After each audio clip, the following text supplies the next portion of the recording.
मनोहर लाल खट्टर हरियाणा की राजनीति में अनजाना सना, हमेशा पर्दे के पीछे रहने वाली शख्सियत, पहली बार उतरे चुनाव के मैदान में। मुकद्दर का खेल देखिए, पहली ही जीत में मिल गया हरियाणा का ताज। पहली बार चुनाव लड़े और पहुंच गए सीएम की कुर्सी पर। कपड़े की दुकान से लेकर एक राज्य की कमान तक, मनोहर लाल खट्टर। संघर्ष से लेकर शिखर तक की कहानी, सब्जी विक्रेता से लेकर साड़ी बेचने से लेकर सरकार चलाने तक का सफर। ऐसे ही नहीं कोई आदमी इतने बड़े पद पर आ जाता है। बड़ी पुरानी एक शेर है जिसमें कहा गया था, यूं ही नहीं मिलती राही को मंजिल, यूं ही नहीं मिलती राही को मंजिल, एक जुनून सा पालना होता है। किसी ने पूछा ये चिड़िया से, कैसे बना आशियाना तेरा?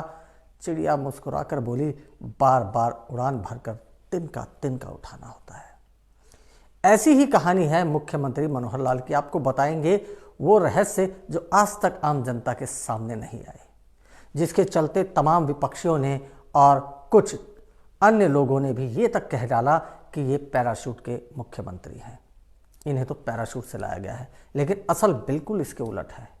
ये कहानी है एक ऐसे संघर्ष की, ये कहानी है ऐसे व्यक्ति की जिसने पूरा जीवन राष्ट्र और अपनी पार्टी को समर्पित कर दिया, जिसके परिणाम स्वरूप आज मुख्यमंत्री के पद पर हैं। जी हाँ, हम बात कर रहे हैं मुख्यमंत्री मनोहर लाल की। 1947 में जब देश का बंटवारा हुआ तो पश्चिमी पंजाब के झंग जिले से एक परिवार, भगवान दास इनके दादा का नाम था और हरबंस लाल इनके पिता का, इनका परिवार उठ के आता है और रोहतक के निंदाना ग्राम में अपना जीवन दोबारा से शुरू करता है। आप सभी जानते हो, उस समय न पैसा, न धन, न दौलत, कोई भी न जमीन, न जायदाद, कुछ भी नहीं था। सब कुछ छोड़कर आया परिवार। उसी परिवार में 5 मई 1954 को जन्म होता है मनोहर लाल का। 7 भाई बहनों में सबसे बड़े मनोहर लाल की कहानी शुरू होती है संघर्ष से।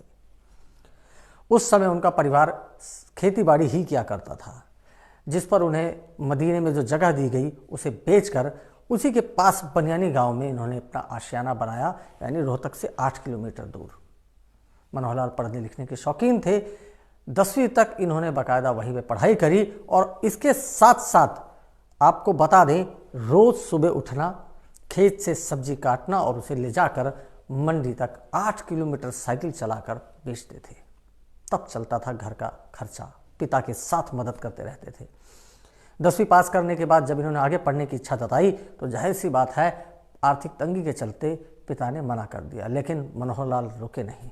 उन्होंने अपनी माँ शांति देवी से कुछ पैसे उधार लिए और अपने अगले सफ़र पर निकल पड़े राष्ट्रीय राजधानी दिल्ली में, जहाँ पर इन्होंने बच्चों को ट्यूशन पढ़ाया।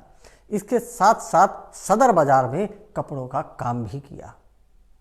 काम चल निकला, जिसके चलते न केवल जो माँ से पैसे उधार लेकर आए थे, जिस माँ ने भी कहीं से पैसे उधार लिए थे, उस कर्ज को चुकाया, बल्कि उन्होंने अपनी बहन का भी विवाह कर दिया। 25-26 के आते आते परिवार में दबाव बढ़ना शुरू हो जाता है, जैसा अमूमन होता है कि विवाह कर लेना चाहिए। लेकिन मनोहर लाल ने कहा कि अभी उन्हें पढ़ना है और साफ तौर पर उन्होंने ये भी कहा कि उनका जीवन राष्ट्र के लिए समर्पित है और वो राष्ट्र की सेवा करना चाहते हैं। जिसके चलते 1977 में एक बड़ा समागम हुआ विश्व हिंदू परिषद का। वहाँ पर इन्होंने शिरकत करी, जहाँ मुलाकात होती है राष्ट्रीय स्वयंसेवक संघ के बड़े पदाधिकारियों से और विश्व हिंदू परिषद के तमाम साधु संतों से। वहीं पर मनोहर लाल निर्णय लेते हैं कि वो आजीवन विवाह नहीं करेंगे और पूरा जीवन राष्ट्र के लिए समर्पित कर देंगे।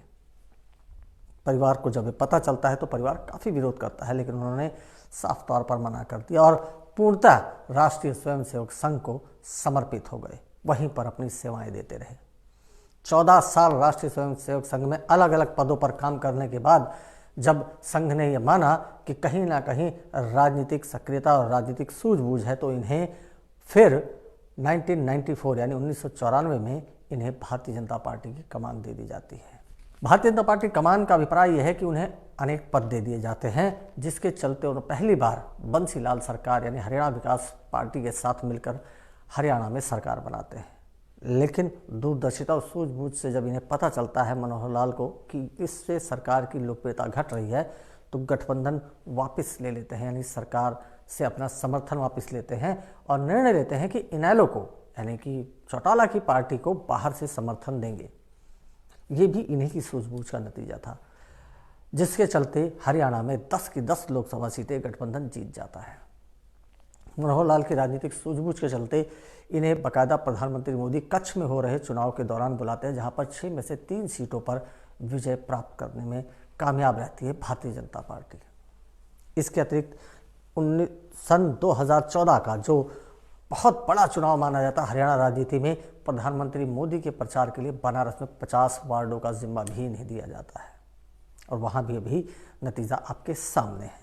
तो ऐसा जो विपक्ष बार बार आरोप लगाता है कि पैराशूट के मुख्यमंत्री हैं, या जिन लोगों को नहीं पता तो उन्हें हम ये बता रहे हैं कि आखिर एक संघर्ष की कहानी है मनोहर लाल। केवल ऐसे ही नहीं उठा के मुख्यमंत्री बना दिया गया, पूरा जीवन समर्पण के बाद, एक अच्छी सूझबूझ रखने के बाद उन्हें बागडोर सौंपी गई और अब 10 साल के अंदर हरियाणा में अनेक योजनाएं बनाई गई। पोर्टल्स में सरकार ने काफ़ी, जिसे कहें, वेरिएशन लेके आए हैं ताकि आम जनता को इसके बेनिफिट मिल सके। भ्रष्टाचार पे लगाम लगाने का प्रयास किया गया, बिना खर्ची बिना पर्ची के भर्तियां कर दी गई हैं। ऐसे है मनोहर लाल की कहानी। तो ये सब सुनने के बाद आप कहीं ना कहीं ज़रूर, और ख़ास तौर पर हम ये भी बता दें कि चाहे वो कोई भी क्षेत्र हो, बिना संघर्ष के सफलता नहीं मिलती। हमें तो सफलता के बाद का चेहरा देखने को मिलता है, लेकिन उसके पीछे गहरा संघर्ष रहता है, जैसे कि मनोहर लाल के जीवन में बीता। सब्जी बेची, साड़ी भी बेची, ट्यूशन पढ़ाया बच्चों को, लेकिन संघर्ष नहीं छोड़ा और आज हरियाणा में मुख्यमंत्री के पद पर है। ऐसे है मनोहर लाल। आपको कैसा लगा मनोहर लाल की इनसाइड स्टोरी? और कहीं ना कहीं ये सबक भी है हर उस व्यक्ति के लिए जो संघर्ष करना जानता है सफलता के लिए। आपको कैसा लगा एपिसोड कमेंट बॉक्स में ज़रूर बताएं। और भी महत्वपूर्ण खबरों के लिए बने रहें पिनाका टाइम्स के साथ। और हमारा आपसे आग्रह है कि हमारा फेसबुक पेज को फॉलो करें, इसके साथ साथ यूट्यूब चैनल पिनाका टाइम्स को भी सब्सक्राइब करें, ताकि हम महत्वपूर्ण खबरें आप तक पहुंचा सकें। तो मैं सूरज भान, कैसा लगा आपको एपिसोड कमेंट बॉक्स में ज़रूर बताएं। तब तक के लिए धन्यवाद। जय हिंद। अब 1,80,000 रुपए वार्षिक आमदनी वाले परिवारों का 5 लाख रुपए तक का इलाज मुफ्त। 1,80,000 रुपए से 3 लाख रुपए सालाना आमदनी वाले परिवारों को मामूली अंशदान पर मिल रहा है आयुष्मान भारत चिरायु योजना का लाभ।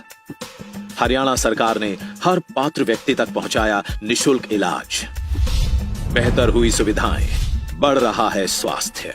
जो ठाना वो कर दिखाया। अरे विजेंद्र, ऐसी कौन सी पहचान है तेरी जो तेरा हर काम जल्दी जल्दी हो जाता? अरे ताऊ, अपने मोदी जी और मनोहर लाल जी, जो हम किसानों के पीछे मजबूती से खड़े, कोई भी मुसीबत आए उससे पहले ही उससे लड़े। अब बीज से बाजार तक फसल खरीद का 76,000 करोड़ का भुगतान सीधे किसानों के खातों में पहुंचाया। 7,000 करोड़ के बीमा क्लेम को सेटल करवाया और मेरी फसल मेरा ब्यौरा पोर्टल से किसानों को 72 घंटे के अंदर उनकी पैदावार का भुगतान कराया। जो ठाना वो कर दिखाया।